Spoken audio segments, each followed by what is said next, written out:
Hey, this is Mike Track. I'm glad you're here. And if you're listening to this while doing something else, driving, walking, maybe just trying to get through your day, I see you.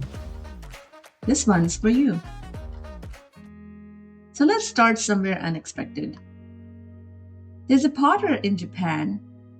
His name is Shokichi Ando. And he made these beautiful bowls, shaban, entirely by hand. Beautiful things. But here's what's interesting about him. When one of his bowls cracked during firing, he doesn't throw it away. He fills that crack with gold. There's actually a whole philosophy behind it. It's called kintsugi, a golden repair, the art of repairing broken things with gold. The idea being the crack isn't a flaw to hide, it's part of the story. And the bowl becomes more valuable because it broke. Not in spite of it, because of it. I've been thinking about that a lot lately, about what we do with our own cracks. A few people told me recently I should get a better microphone for this podcast. And they're probably right. I would sound cleaner, more professional. But here's the honest truth. I don't want to. Not yet. And at first, I couldn't fully explain why. But then I realized this microphone, this setup, this version of me recording in the closet, it's my crack. It's a part of this that isn't perfect, that isn't finished, I'm still becoming something. And there's something I don't want to cover up with gold just yet. Because I think we've been taught really early on that the goal is to arrive, to get to the finished version, the polished version. I have figured it out. And we chase that. I remember being in my early 20s thinking, once I get a job, I'll feel settled. Then it was, once I move to another city, it'll be amazing. And then I thought, once I build the right circle around me, and every single time I got there, there was already another version of, not quite there yet. Sound familiar? Here's what I've come to believe. The arrival we're waiting for doesn't actually exist. There's no moment where life suddenly makes sense, where you wake up and everything clicks, where you feel completely ready for what's in front of you. And I think deep down, we all know that. But we act like we don't. We keep waiting. We keep preparing. We keep saying, not yet, soon, when it's better. There's a line I keep coming back to. It's from the writer Anne Lamott. She says perfectionism is the voice of oppressor. Now, when I first heard that, I thought she was being dramatic. But the more I sit with it, the more I think she's right. Because the perfectionism isn't really about quality, it's about fear. Fear of being seen before you're ready. Fear of being judged for the gap between where you are and where you think you should be. And that fear is loud. It sounds responsible.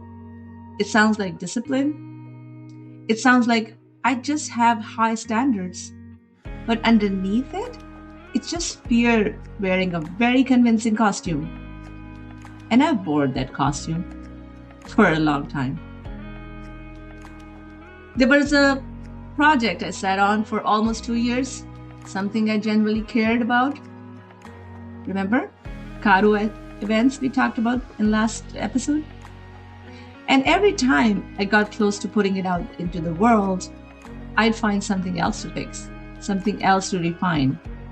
And if I'm being honest with myself, It was never really about the project. It was about me not feeling ready to be seen. And the question I had to eventually ask myself was, what am I actually waiting for? Because here's the thing about waiting. The waiting doesn't make you more ready. It just makes you more comfortable with not starting.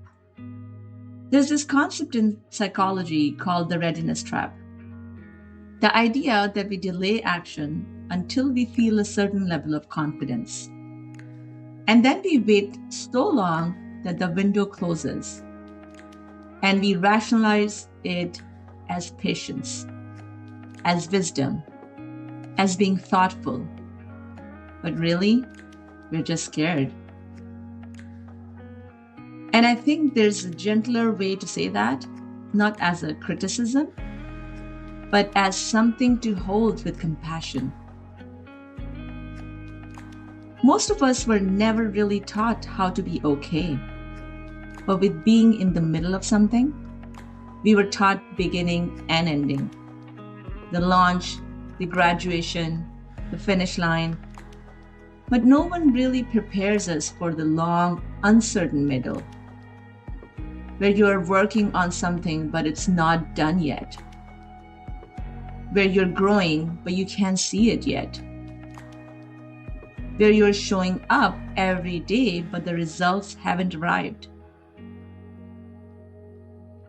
That's where most of the life actually lives, in the middle, in the becoming.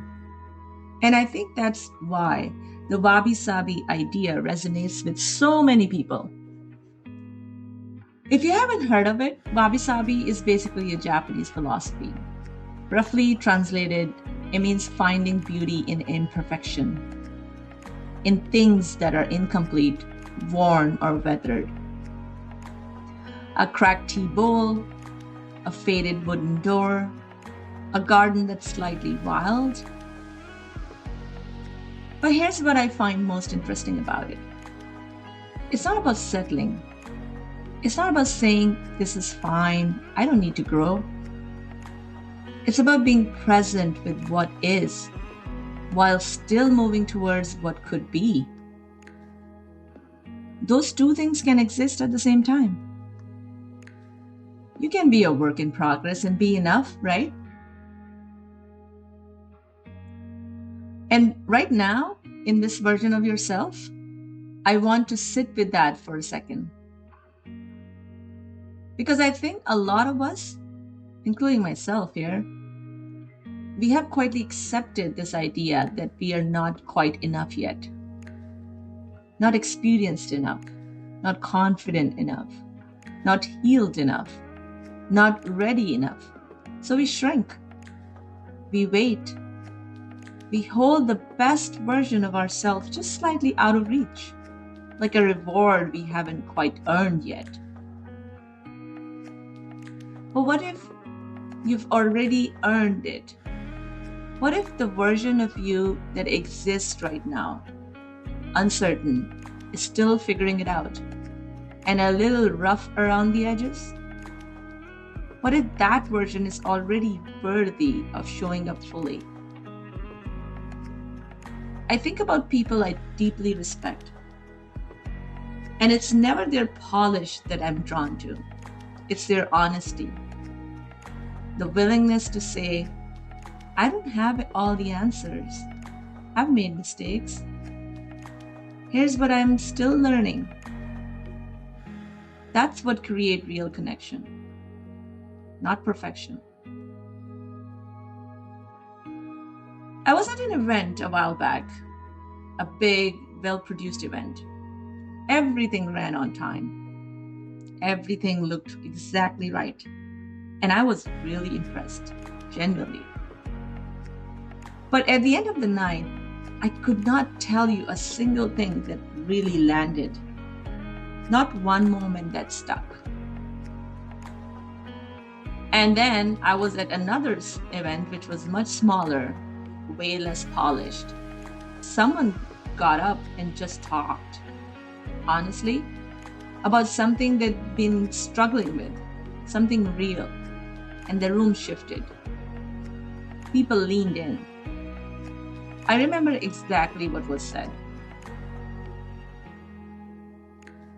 The difference wasn't production value, it was presence.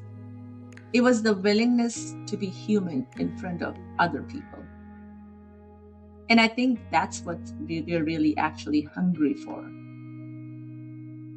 Things doesn't have to be perfect. We need more honesty. Here's another thought. The people who change your life, not the ones who seemed like they had it all together, but the one who showed up it was okay not to. The teacher who admitted they were still learning. The friend who called you when they were falling apart. The mentor who said, I made this mistake so you don't have to. Those are the people who leave a mark because they showed up real. And I think that's available to all of us. Not just the people we put on pedestals, all of us. You don't have to be fully formed to be fully present. I want to leave you with one last thing.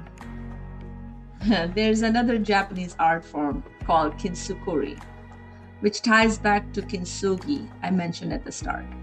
And the philosophy behind it says, what has suffered damage and what has been repaired become more beautiful. Not less, more. Your setbacks, your uncertainties, the things you've had to work through, those aren't the part of you to hide. Those might be the most interesting part of you. The crack filled with gold. So if you've been waiting to feel ready and to feel complete and to feel like the version of yourself that finally deserved to take up space, I want to offer you a different thought. What if you already do? Not the future version of you, this one, right now. Still figuring it out, still becoming, still showing up anyways. This is Mic Check. I'm still a work in progress. And honestly, I think that's the whole point. I'll see you next week. Until then, be kind to yourself and give yourself a little more credit than you usually do. You've earned it. Bye for now.